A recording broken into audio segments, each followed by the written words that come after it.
Recently, I've been reading, or I guess I should say, I've been listening to the audiobook of a really interesting book called The Psychology of Money. I know it's a pretty popular one, so a few of you guys might have heard of it, but basically, in The Psychology of Money, it talks about what money, really is. And I know a lot of you watching this are still probably young, you have a lot of time left in your life to deal with money. So I wanted to share some advice from the book that I thought would be really helpful.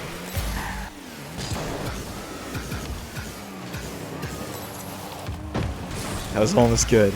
So in the book, it talks about the contrast between wealthy people and rich people. And it uses a great comparison. What it does is it talks about people with sports cars. And when you see someone in a sports car, you might think that person is really rich, like they have a lot of money. But that assumption might actually be incorrect. They actually did a study where they asked people, what they thought of people driving sports cars. And it turns out that with sports cars, people are often so much more focused on the beauty of the car itself. They never really consider the person driving that car. When you look at a sports car, you think, wow, that's a really cool car. But you don't think that the guy driving that car is super cool, or that woman driving the car is super cool. You more so just think about the car. And for these people, oftentimes they buy the cars. Yes, they buy them because they're cool, but sometimes they just buy them to show other people that they have money. And this is not the correct way to go about money and spending, because another really interesting point that the book brings up is about wealth. And it says that the wealthiest man is not the one that spends the most and has the most flashy items, but it's the one that saves the most and is smartest with their money. I definitely agree with this, because I brought up another interesting point. If your neighbor has a Porsche, you might think at first, wow, this guy's really rich, he must have a lot of money. But another way to think of it is that this guy has $100,000 less than he started with. He has $100,000 less than he did compared to me before he bought that Porsche. When you think about it this way, it's like, okay, this guy on the surface might seem rich, but maybe he spent all of his income on that Porsche. And you really don't know. And that's the beautiful thing about wealth. The wealthiest people aren't the ones that have the flashiest items, they're the ones that silently save without you even realizing. Alright, there's no way this guy just hit a flip reset on me. What rank is this? 730? I have no idea what that is. I'm probably in like platinum right now. It's low-key crazy.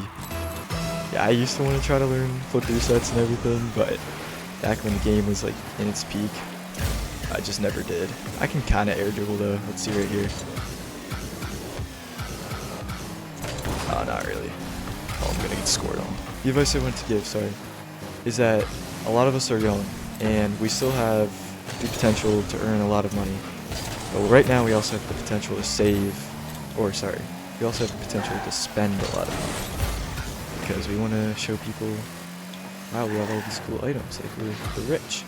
I really encourage you, especially if you're, in your teens, you have your first job, not to spend all of the money you earn, but to save as much of it as you can. While you're with these parents that have a supportive house over your head, while you don't have as many responsibilities, save as much money as you can. Because the wealthiest person isn't the one that's able to spend the most at the end of the day. It's the one that saves the most, and you don't even need the highest income to do this. You just need to be smart and conscientious with your money. It's crazy how far this game's come in terms of the ranks. Back in the day, the pros used to be diamond level right now, but now, I used to be diamond 2 or 3 years ago, and I'm barely plat, and I'm getting destroyed by this guy who flip reset in plat, which is kind of crazy. I also gotta learn how to talk better when I'm in game, because this is kind of difficult to talk about this at the same time. But yeah, for everyone in high school right now, might have your first job, try to save as much of that money as you can. If you really need that new piece of clothing or all of those new expensive shoes, it's fine to spend a little bit of that, but I would also be careful with how much you're spending. Because really now is the best time to save, because what savings give are annual interest. And with compound interest, it's most important to start saving as early as you can, because it compounds on itself. Alright, we're probably going to go to overtime here. Oh? Oh my gosh, he almost just passed it right to me. That would have been crazy. Let's go! Nice. I think that just shows like kind of consistency beats flashy mechanics right there. Yeah, hopefully I taught you guys something about money. I know I might not be the most credible person to talk about it, but just something I learned from the book. I'll catch you next time. Thanks.